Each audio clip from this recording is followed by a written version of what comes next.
The Fore River Shipyard is located just 10 miles south of Boston, Massachusetts. One portion of the site is in Quincy, Massachusetts, and one portion is in the town of Braintree. The shipyard occupies 111 acres. It was founded in the early 1900s by Thomas Watson, who had previously worked as an assistant to Alexander Graham Bell. The Fore River Shipyard built ships such as destroyers, cruisers, submarines, and battleships in the years prior to World War I. In 1913, the shipyard was purchased by Bethlehem Steel in a deal related to the completion of a ship called the Rivadavia. Subsequent to the sale, the shipyard became known as the Bethlehem Fore River, and later as the Bethlehem Quincy, referring to the town of Quincy, Massachusetts. During the height of its productivity in the World War II, the Fore River Shipyard had 50,000 employees and produced ships that were used in World War II battles. As was the case for many other shipbuilding facilities, the demand for shipbuilding services declined in the years after World War II. In 1964, the shipyard was once again sold, this time to General Dynamics, a corporation which also owned Electric Boat, a famous submarine producer based in Groton, Connecticut. During this time, the company focused on building both naval and merchant ships. In the 1970s, the shipyard worked on the construction of liquefied natural gas tankers, each of which weighed 42,000 tons. A specialized Goliath crane was purchased to assist in this process. However, this production line was not sufficient to sustain the company's operations. The shipyard finally ceased operations in the 1980s. In the late 1990s, a company called Massachusetts Heavy Industries attempted to begin shipbuilding at the site again, but this effort failed.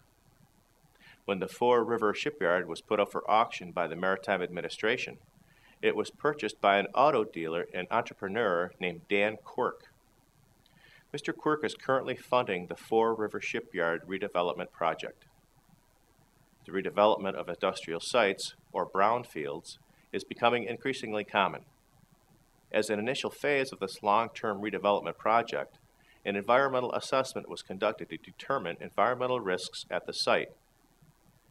Based on the findings of this assessment, cleanup activities were conducted, including removing PCB transformers and PCP-contaminated soil, and cleanup after an oil spill that occurred in 2002. A design and engineering consulting firm named RTKL has been contacted to spearhead redevelopment efforts at the site. The vision for this redevelopment project includes a waterfront village and mixed-use development. Mr. Quirk is currently trying to sell the Goliath crane. Like many other shipbuilding facilities, the Fore River Shipyard was responsible for exposing many workers to asbestos. Asbestos is a naturally occurring mineral that was used widely in industrial processes throughout the 19th and 20th centuries. Exposure to asbestos occurs when its particles or fibers are released into the air and either inhaled or ingested by workers. At this point, particles can become embedded or lodged in parts of the body such as the lungs or the abdomen. These aggravates can ultimately cause chronic and terminal respiratory conditions and diseases, including lung cancer, asbestosis, and mesothelioma. Mesothelioma affects the mesothelium, a membrane which lines many of the body's internal organs. The disease can be treated with radiation, surgery, chemotherapy, or experimental therapies which are still being evaluated. Although treatable, the disease is not regarded as curable. Symptoms of these conditions include shortness of breath, coughing up blood, fatigue, and weight loss. Individuals who were exposed to asbestos should monitor their health with a physician. Thank you for watching. This video was produced by Asbestos.Net, a leading resource on all aspects of asbestos and mesothelioma. Our priority is to inform victims about the devastating effects of asbestos exposure, mesothelioma, asbestos cancer, asbestosis, and other asbestos-related diseases, and to advise them with a wealth of information. Individuals whose lives have been touched by mesothelioma have numerous questions and concerns. Their caregivers and family members also need accurate, reliable information.